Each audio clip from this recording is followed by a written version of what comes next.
Kembali lagi di cerita Guchen.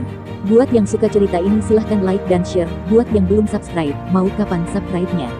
Oke, kita langsung aja ke ceritanya. Semua diawali dengan perceraian. Bab 586-590. Melihatnya minum anggur merah dan terlihat sangat bahagia, Guchen perlahan meletakkan gelasnya dan berkata sambil tersenyum buruk, "Tuan Qi, saya ingin berbicara dengan Anda tentang sesuatu." "Tuan Muda Gu, beritahu saya." Gu Qiya yang mabuk berkata.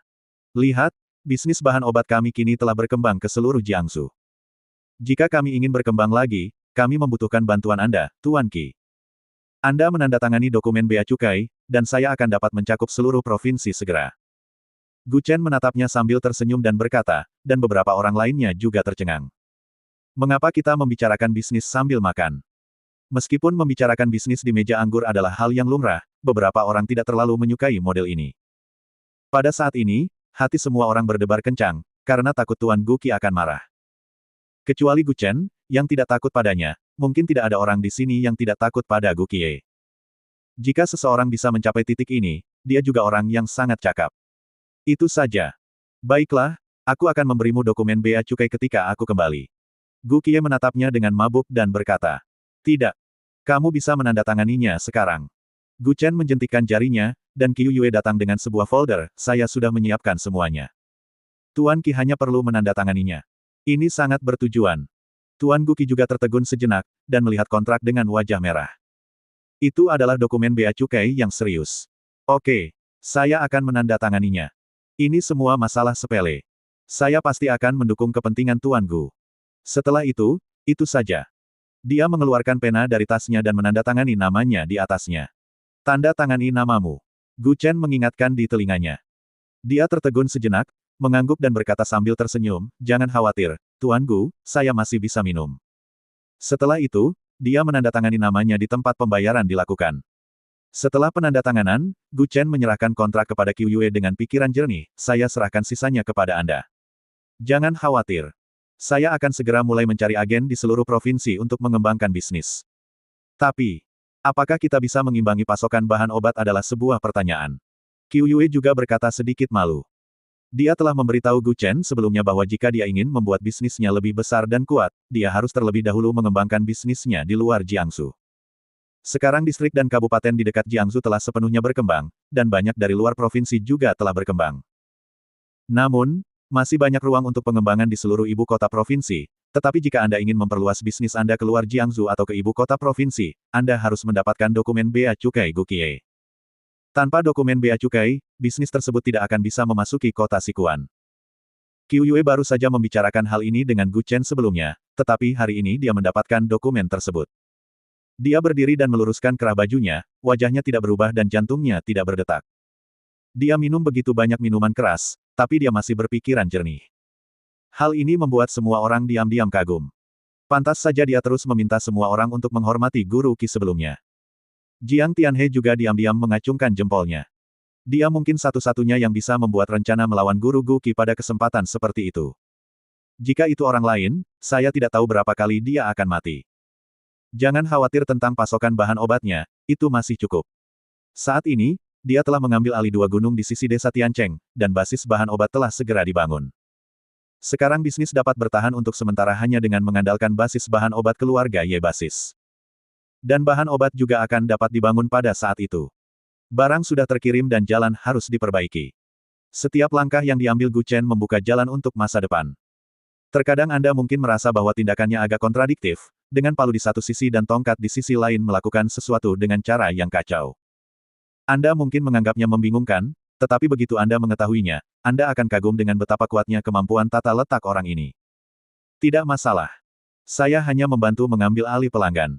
Mengenai apakah bahan obatnya cukup, itu tanggung jawab Tuan Muda Gu. Qiu Yue meluruskan kerah bajunya, "Baiklah, aku pergi dulu. Kalian bersenang-senanglah dengan guru Qi. Minumlah sepuasnya, pastikan untuk minum dan bersenang-senanglah. Jangan khawatir." Zhang Bao memberi isyarat oke dan berkata sambil tersenyum. Jiang Tianhe dan yang lainnya merasa sangat bahagia. Sekarang Gu Chen telah menemukan cara untuk mencurangi dokumen bea cukai Gu Qiye, bisnisnya bisa berlipat ganda dalam hitungan menit. Mulai sekarang, saya bahkan tidak akan peduli dengan keluarga Tian. Setelah dia pergi, semua orang masih minum dengan Gukie. Lagi pula, hari ini kami ingin minum-minum bersamanya. Bagaimana semua orang bisa melepaskan minuman sebesar itu setelah masa-masa sulit? Qiu Yue juga menggunakan keahlian pesonanya untuk membuat Gukie tercengang. Setelah meninggalkan hotel, Gu Chen juga naik taksi ke lantai bawah perusahaan bahan obat Xingsheng. Dia masih bisa melihat beberapa pria berjalan di bawah dengan membawa bunga. Ini bukan pertama kalinya dia datang ke perusahaan ini, dan ini bukan pertama kalinya dia melihat situasi ini. Jika tebakannya benar, itu semua pasti ditujukan pada Chen Yue. Jangan meremehkan gadis kecil ini, dia lulus dari Departemen Manajemen dan mengelola perusahaan yang dipercayakan Gu Chen kepadanya dengan tertib. Sudah lama bekerja di Junli Group, rasanya seperti menyia-nyiakan bakat. Gu Chen melangkah ke dalam, dan orang-orang di sekitarnya memandangnya dengan jijik. Penampilan seperti apa yang kamu? Dia berkata dengan ekspresi tak bisa berkata-kata. Mengapa orang-orang ini memandangnya dengan jijik dan cemoohan? Ini adalah pertemuan pertamaku dengan mereka, jadi mengapa mereka memandangnya seperti ini? Namun tidak lama setelah dia masuk, Gu Chen melangkah mundur selangkah demi selangkah. Keluar. Seorang penjaga keamanan mengarahkan tongkat listrik ke arah Gu Chen dan berteriak dengan marah. Gu Chen juga mundur selangkah demi selangkah, tidak, Paman. Saya kenal Nona Chen Anda. Orang baik, ada lagi orang yang tidak tahu malu, tunggu di luar pintu. Dengarkan aku, oke. Masih banyak orang yang mencari alasan yang sama, kenapa kamu begitu malas dan hanya memiliki niat untuk mengejar gadis itu. Apakah kamu pikir aku adalah pelamar Chen Yue? Kuncinya adalah dia belum bisa naik ke atas. Tidak, Paman. Saya pernah ke sini sebelumnya, dan saya sangat berteman dengan Nona Chen. Kata Gu Chen sambil tersenyum tak berdaya. Tapi penjaga keamanan memutar matanya ke arahnya, telingaku sudah berdengung karena alasan ini. Apakah kamu masih akan menyuruhku untuk segera menelepon Nona Chen?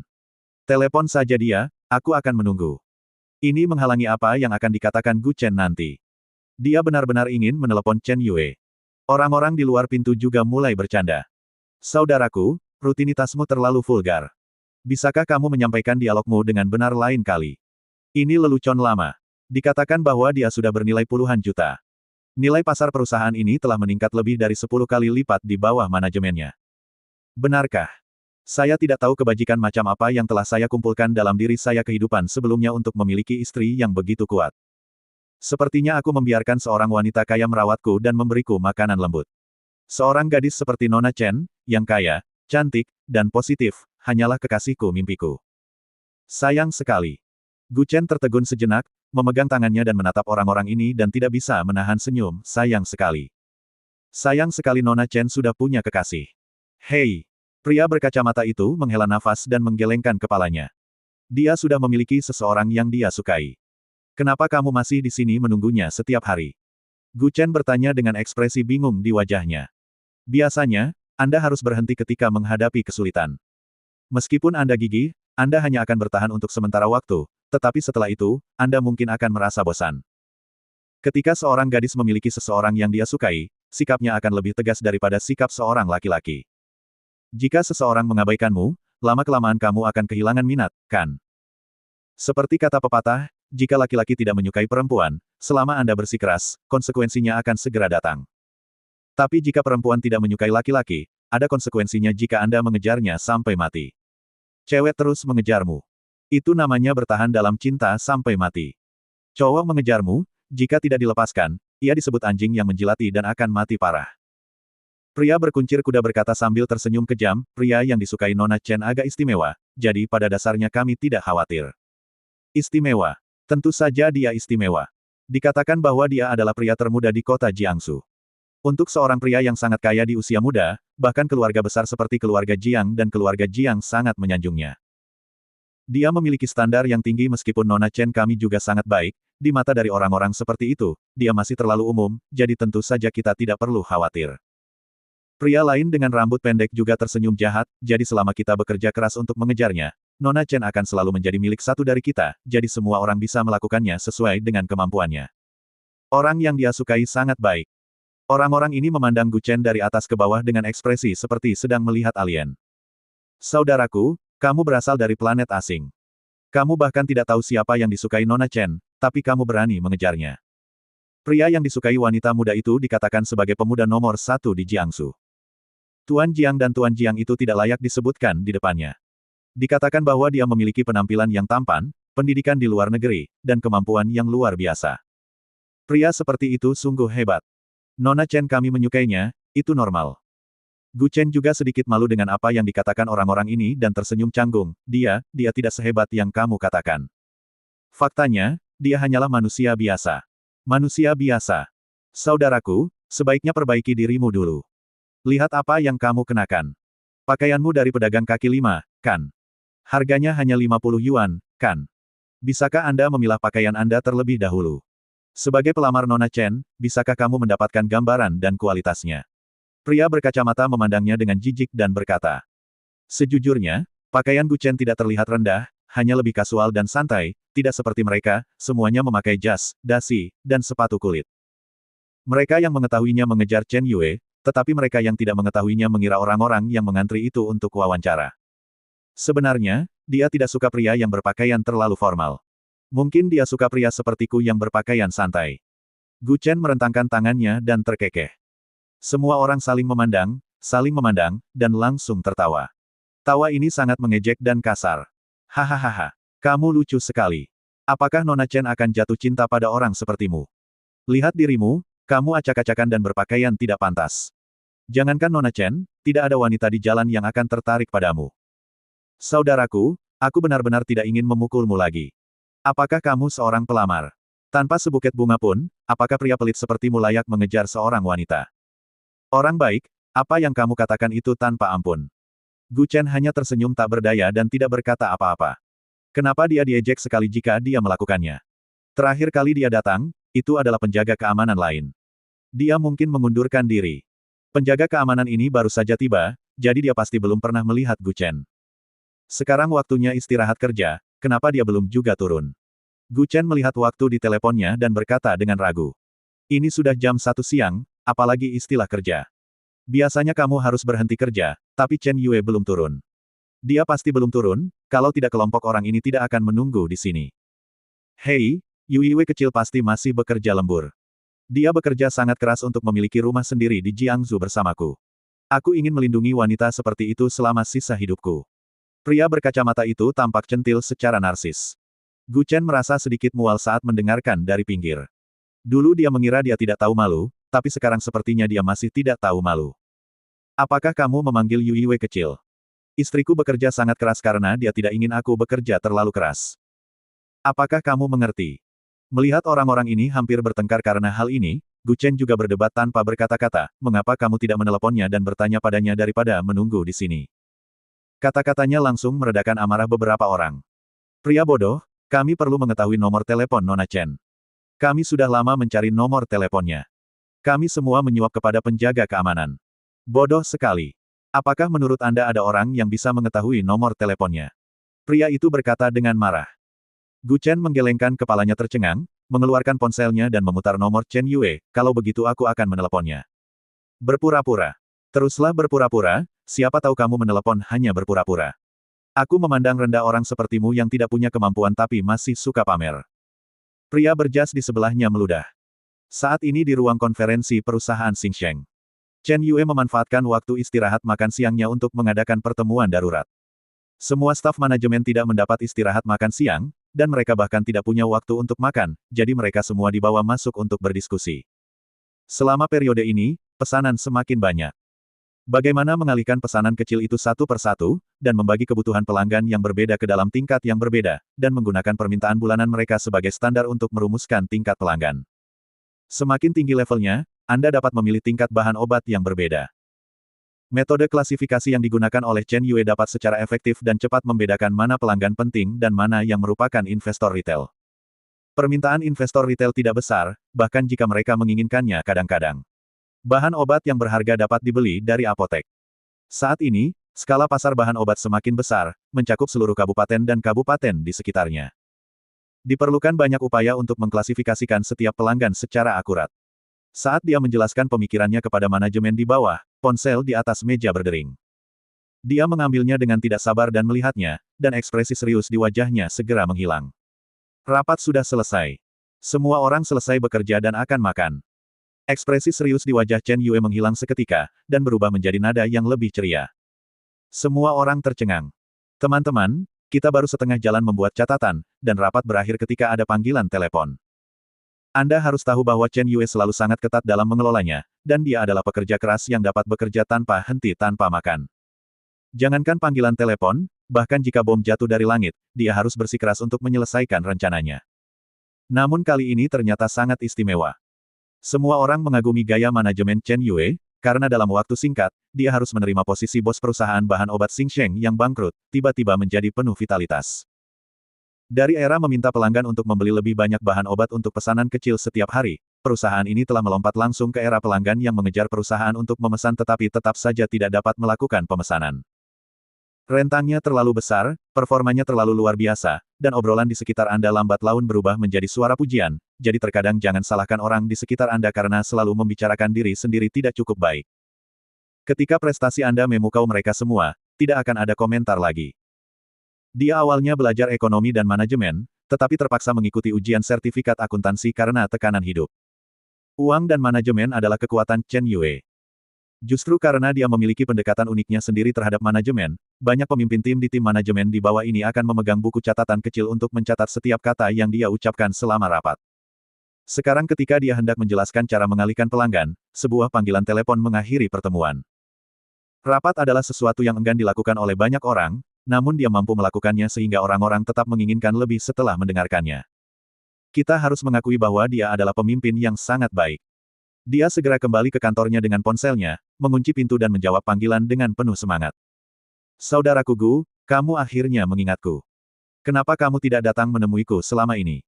Kata Chen Yue dengan wajah sedih setelah menjawab telepon. Di depan orang lain, dia adalah seorang workaholic yang tidak memiliki kontak dengan lawan jenis. Banyak orang secara pribadi bertanya-tanya apakah dia tidak menyukai pria. Namun ketika menjawab panggilan Gu Chen, dia kehilangan seluruh sosoknya dan langsung berubah menjadi kelinci putih kecil. Selama dia mau, dia bisa mengambilnya kapan saja. Saya baru saja tiba di bawah, tapi saya dihentikan oleh petugas keamanan lagi. Kata Gu Chen di ujung telepon, tercengang, lain kali saya datang menemui Anda, saya sepertinya harus membuat janji. Ini bukan pertama kalinya hal ini terjadi, karena setiap kali dia datang menemui Chen Yue, pasti ada beberapa pelamar di luar pintu. Alasan keributan tersebut adalah karena orang-orang di perusahaan diam-diam menyebarkannya, yaitu seseorang diam-diam mengambil foto Chen Yue dan mempostingnya secara online. Tidak peduli seberapa santai Anda mengambil foto, sulit untuk menyembunyikan kecantikan Chen Yue. Hal lainnya adalah untuk mempromosikan bahan obat, Anda perlu mencari selebriti untuk didukung. Saat itu, Chen Yue mengambil alih perusahaan dan merasa terlalu mahal untuk menyewa selebriti atau selebriti internet dengan traffic tinggi, jadi dia muncul secara langsung. Tidak apa-apa jika saya tidak merekamnya. Setelah saya melakukannya, video tersebut diposkan ulang ratusan ribu kali di beberapa perangkat lunak video pendek dan mendapat jutaan suka. Banyak orang tahu bahwa ada wanita yang cakap dan cantik di perusahaan bahan obat Xingsheng. Meskipun ini menarik banyak lalu lintas, kehidupan Chen Yue juga sangat bermasalah. Dia hanya perlu membawa pengawal, dia tidak berani keluar, dia makan dan tinggal di perusahaan, dan mie instan pun menumpuk di kantor. Maaf, satpamnya baru bekerja kemarin lusa. Yang sebelumnya mengundurkan diri. Aku lupa. Aku akan segera turun. Chen Yue menepuk-nepuknya dahi dan berkata, dia berkata sambil tersenyum masam. Setelah menutup telepon, dia bergegas keluar kantor tanpa henti. Seorang wanita datang membawa map, Nona Chen, ini pesanan dari Tuan Zhang. Ini pesanan 1,2 juta, dan Anda harus menandatanganinya. Kita akan membicarakannya nanti. Dia bahkan tidak repot-repot melihatnya. Setelah melihatnya, dia langsung berjalan keluar pintu. Tetapi Tuan Zhang sedang menunggu Anda. Nona Chen, silakan tanda tangan sekarang. Kalau begitu biarkan dia menunggu. Chen Yue tetap keluar tanpa menoleh ke belakang. Ada pepatah yang berbunyi seperti ini, jika suatu saat kamu datang menemuiku, maka aku pasti akan kabur ke pintu. Setelah Gu Chen menutup telepon, masih terdengar suara-suara menghina dari beberapa orang di sekitarnya. Haha, aktingmu terlihat cukup bagus. Kamu meminta Nona Chen turun untuk menjemputmu secara langsung, kenapa kamu tidak pergi ke surga? Lucu sekali. Hahaha, Nona Chen sangat sibuk bekerja setiap hari, maukah dia meluangkan waktu untuk menjemputmu? Saudaraku, ketika kamu keluar, ada supermarket akan menemukan bahwa cermin itu tidak mahal. Perhatikan baik-baik dirimu. Dia juga tersenyum dan tidak berkata apa-apa, terlalu malas untuk memperhatikan sekelompok orang ini. Hanya dalam 1 menit, dia melihat lift mencapai lantai pertama dari lantai atas. Ding! Pintu lift terbuka, dan sepasang kaki cantik dengan stoking hitam dan sepatu hak tinggi keluar lebih dulu. Itu Nona Chen, itu Nona Chen. Seru seorang pria di sebelahnya. Orang-orang yang tertidur tiba-tiba terbangun dan melihat ke atas. Benar saja, Chen Yue lah yang datang dengan sepatu hak tinggi dan berlari ke sisi ini dengan kegembiraan dan kegembiraan. Semua orang melihat bahwa Chen Yue benar-benar berlari. Apakah kamu melihatnya? Apakah kamu melihatnya? Istriku berlari ke arahku. Tidak tahu malu. Dia jelas menuduh diriku. Apakah kamu melihatnya? Dia masih tersenyum padaku. Oke, jika kamu terus tidak tahu malu, aku akan marah. Gu Chen. Tapi saat sekelompok orang ini bertarung sampai mati, Gu Chen di kejauhan sudah membuka tangannya. Chen Yue terjun langsung ke pelukan Gu Chen, tubuhnya sedikit gemetar. Dia sangat bersemangat sehingga dia tidak bisa mengendalikan emosinya. Semua orang menyaksikan tanpa daya saat Chen Yue berjalan melewati kerumunan dan bergegas menuju pintu. Dia bahkan dengan penuh semangat memeluk leher Gu Chen, mengangkat tangannya sedikit, dan menciumnya. Seluruh tempat itu membatu. Sekelompok orang yang sebelumnya sering bertengkar tiba-tiba berhenti. Siapa sangka? Siapa sangka? Sebelumnya, semua orang mengejek Gu Chen karena tidak memakai pakaian resmi dan santai, tetapi Chen Yue benar-benar berlari ke arahnya. Belum lagi, wanita di hati mereka benar-benar mencium Gu di depan banyak orang.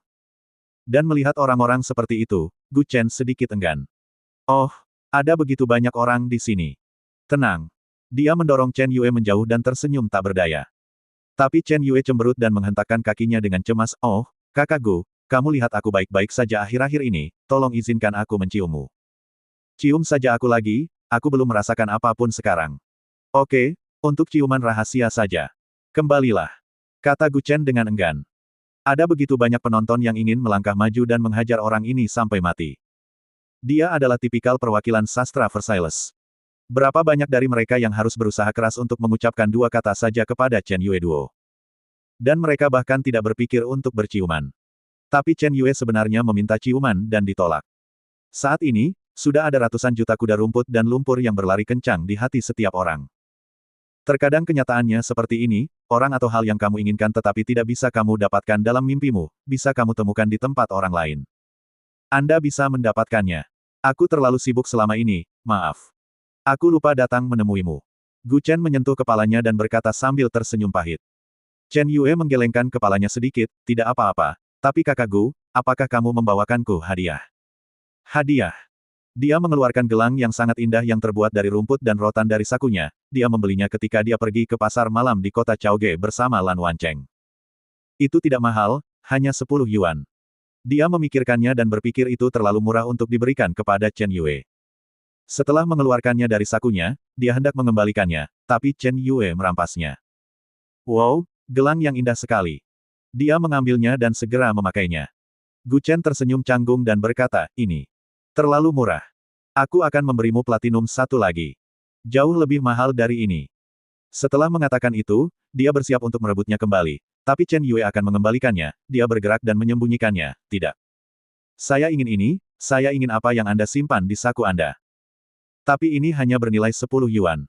Saya membelinya di kios pasar malam. Ada apa dengan 10 yuan? Ya, saya juga seperti barang 10 yuan. Semuanya. Dari jarak sejauh itu, Gu Chen mendengar banyak suara patah hati. Yang rusak itu seperti kegaduhan. Mereka sebelumnya telah mengirimkan kalung, anting-anting, patung Buddha giok dan dekorasi lainnya, serta tas mahal, del. Tetapi semuanya ditolak oleh Chen Yue. Alasannya adalah karena barang-barang ini terlalu murah dan dia tidak menyukainya. Namun kini, ia bahagia seperti seorang anak kecil karena gelang pemberian Gu Chen yang harganya kurang dari 10 yuan. Benar saja, tidak ada wanita sekuler, yang ada hanya wanita yang mencintaimu atau tidak. Jika dia menyukaimu, dia akan mencintaimu meskipun kamu menenun cincin atau gelang dari rumput di pinggir jalan. Jika dia tidak menyukaimu, meskipun dia membeli semua konter Gucci dan Chanel, dia bahkan tidak akan melihat pada kamu. Meski ini tidak realistis, Anda harus menerimanya. Chen Yue meletakkan gelang yang terbuat dari rumput dan tanaman merambat di pergelangan tangannya, seolah-olah dia telah menemukan harta karun, yang membuat Gu Chen merasa sedikit sedih di hatinya, selalu merasa bahwa dia berhutang sesuatu padanya. Bagaimana jika ku ajak kamu beli yang baru M? Tapi Chen Yue menggelengkan kepalanya, tidak, ini bagus. Terima kasih, saudara Gu. Tunggu saja aku. Aku akan naik ke atas untuk mengurus sesuatu dan mentraktirmu makan. Baiklah. Kalau begitu aku akan memberimu kesempatan ini. Gadis kecil itu menjulurkan lidahnya dan berjalan masuk sambil memegang tangannya. Saat melihat penjaga keamanan, Chen Yue juga berkata dengan lembut, kamu bisa menghentikan semua orang di masa depan, tapi dia tidak bisa, mengerti. Dimengerti. Penjaga keamanan itu mengangguk dengan canggung dan berkata. Untungnya, Gu Chen tidak menyalahkannya, jika tidak, dia mungkin akan dipecat begitu dia mendapatkan pekerjaan. Anggota kelompok lainnya hanya berdiri di luar pintu dengan bodohnya dan memperhatikan dua orang yang masuk. Teman, ternyata badut itu adalah dirinya sendiri. Mereka semua berpakaian sangat formal dan sopan, namun tidak sebanding dengan pakaian kasual yang dikenakan Gu Chen dengan santai. Mereka ke atas. Orang yang mengenal Gu Chen akan memanggilnya Tuan Gu, dan orang yang tidak mengenalnya akan berbisik. Jika bukan karena penampilannya, beberapa orang mungkin mengira Chen Yue tidak tertarik pada pria. Fakta membuktikan bahwa orang masih menyukai pria, tapi untukmu, hanya saja dia tidak tertarik. Ketika dia masuk ke kantor, Gu Chen melihat dua kotak mie instan di sudut. Dia sedikit mengernyit dan berkata dengan suara yang dalam, kamu tidak makan ini sepanjang waktu di perusahaan, kan? Tidak, bukankah kadang-kadang sibuk? Itu sebabnya aku menggunakan hal semacam ini untuk bertransaksi dengan itu. Kata Chen Yue dengan raut wajahnya. Dia tersenyum canggung dan dengan cepat memindahkan mie instan ke tempat di mana dia tidak bisa melihatnya dengan mata telanjang. Setelah duduk, Gu Chen juga menemukan ada beberapa dokumen dan kontrak di atas meja, semuanya adalah kontrak untuk pembukaan cabang. Terakhir kali dia datang ke sini, perusahaannya baru saja didirikan, dan Chen Yue sedang bersiap untuk membuka beberapa cabang. Saat dia datang kali ini, perusahaan sudah menentukan posisinya dan sepertinya sudah mapan. 6 cabang. Bukankah terakhir kali ada 4 cabang? Gu Chen berseru kaget saat melihat 6 kontrak di bagian bawah. Chen Yue juga menggaruk kepalanya karena malu dan mengeluarkan 2 salinan dari meja komputer, ada 2 salinan lagi di sini. 8 cabang. Kamu. Gu Chen menatap Chen Yue dengan heran, ini bukannya aku tidak percaya pada kemampuanmu, tapi kamu tidak bisa terburu-buru dalam segala hal. Aku tidak kekurangan uang sebanyak itu. Jika itu melelahkan dirimu sendiri, itu akan menjadi kerugian terbesarku. Saudaraku Gu, aku mengenalmu yang mengasihiku. Tapi, 8 cabang ini harus didirikan. Lihat gambar ini. Chen Yue membalik papan tulis kecil di kantor, yang menunjukkan peta sederhana ibu kota provinsi. Perkiraan lokasi dari 8 perusahaan ditandai di atasnya. Ketika mereka terhubung, mereka membentuk-bentuk biduk. Kantor pusat Jiangsu berada tepat di tengah-tengah garis ini. Ketika terhubung seperti ini, Jiangsu dapat mengelola keduanya dan sisi bawah pada saat yang bersamaan. Pada dasarnya, ini setara dengan membuka semua kawasan transportasi utama di ibu kota provinsi. Gu Chen terkejut. Meskipun dia tahu bahwa Chen Yue memiliki bakat bisnis, atau bakat manajemen, dia tidak berharap dia menjadi begitu profesional. Cabang-cabang ini selalu berada di jalur yang sama dengan Jiangsu, dan telah sepenuhnya menempati kota-kota besar dengan transportasi yang maju di ibu kota provinsi.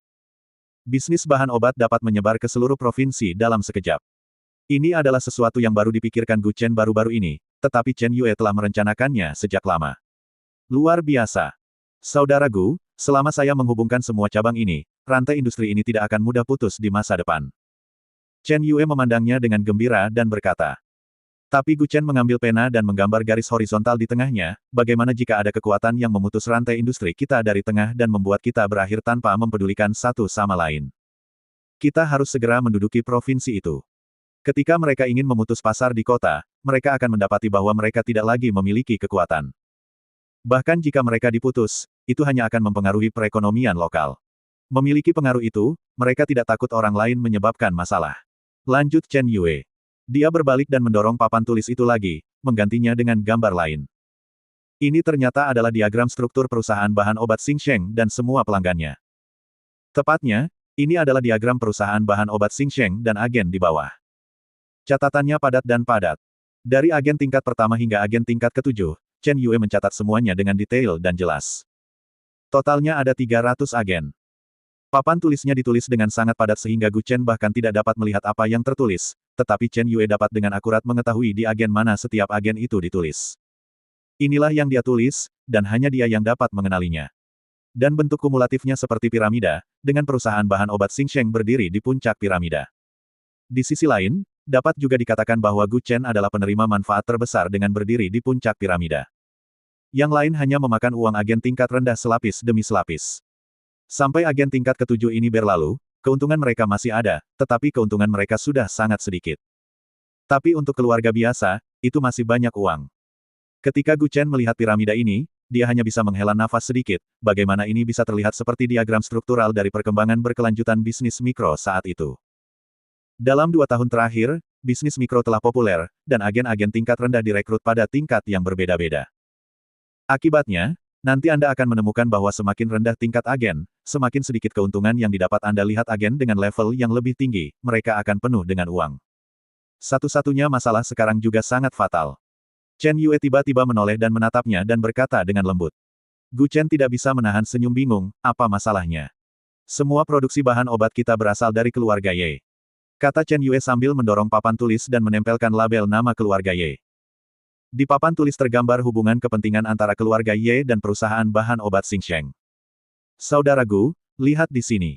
Produksi kita bergantung sepenuhnya pada keluarga Ye. Jika keluarga Ye memutus rantai industri kita di masa depan, semua pengaturan kita dan ratusan agen dapat runtuh dalam sekejap. Dia melanjutkan, beberapa hal mungkin tidak terjadi sekarang, tapi bukan berarti tidak akan terjadi di masa depan. Meskipun perkataannya sangat realistis, namun juga sangat fatal. Sekarang satu-satunya pemasok yang diandalkan Gu Chen adalah keluarga Ye. Keluarga Ye saat ini bertunangan dengan Gu Chen. Mungkin Tuan Ye tidak akan berselisih dengannya untuk saat ini, tapi siapa yang tahu apa yang akan terjadi di masa depan. Ketika Gu Chen menjadi agen umum selatan, bisnis berkembang pesat, namun jika keluarga Ye tiba-tiba menuntut untuk mengambil kembali hak agensinya, sehingga memutus sumber pasokannya. Apa yang harus dia lakukan? Bukankah itu berarti struktur agensi selatan yang telah dia bangun dengan susah payah bisa langsung diambil alih oleh keluarga Ye? Pertanyaan ini pertama kali diajukan oleh Qiu Yue kepadanya, jadi Gu Chen berpikir bahwa dia tidak dapat sepenuhnya mengandalkan bahan obat keluarga Ye. Tanpa diduga, dia pergi ke ibu kota provinsi dan menemukan bahwa desa Tiancheng adalah basis bahan obat alami. Bahan obat yang ditanam di Gunung Liangpian tumbuh lebih baik dan subur dibandingkan di tempat lain, dan kualitasnya tidak kalah dengan keluarga Ye. Dapat dikatakan bahwa ini adalah cara untuk mempersiapkan masa depan. Bahkan jika keluarga Ye tiba-tiba mengambil hak agen bahan obat Gu Chen suatu hari nanti, dia masih memiliki bahan obat dari desa Tiancheng sebagai persediaan. Setidaknya sistem suplai yang akhirnya dibangun tidak akan mudah rusak. Gu Chen belum menyebutkan rencana ini kepada Chen Yue, tapi dia telah menemukan solusi untuk masalah paling fatal dalam bisnis ini. Itu cukup untuk menunjukkan bahwa bakatnya jauh melebihi orang biasa. Saya sudah mempertimbangkan pertanyaan Anda. Gu Chen memegang tangannya dan terkekeh, saya tidak memiliki saluran pasokan, ini seperti dipegang oleh seseorang dengan tali. Sama seperti 2 tahun lalu, ponsel Android tiba-tiba ditarik kembali, mengatakan bahwa mereka tidak lagi menyediakan sistem telepon seluler di China, yang segera menyebabkan kehebohan besar di pasar Tiongkok. Banyak media asing yang menyebutkan jika Tiongkok keluar dari sistem Android, ponsel dalam negeri akan segera menghentikan produksinya. Namun siapa sangka, Huawei langsung meluncurkan sistem Hongmeng miliknya yang lebih lancar dan mudah digunakan dibandingkan sistem Android. Jadi, Anda bisa menggunakan barang orang lain, tapi Anda harus memilikinya sendiri.